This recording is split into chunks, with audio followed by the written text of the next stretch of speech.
In this video, I will guide you on how to return an item on Walmart app. The first thing you want to do is open the Walmart application on your device. Make sure to log into your account. Now tap on the account icon at the bottom right corner of your screen.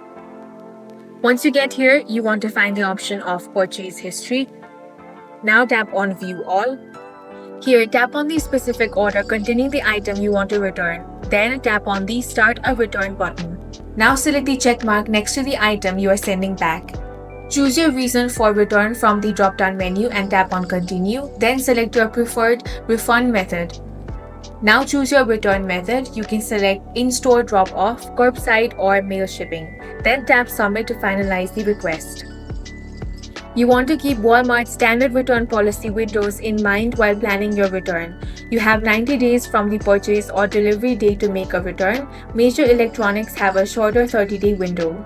That's all for this video. If you found it useful, make sure to hit the like button and subscribe for more videos like this.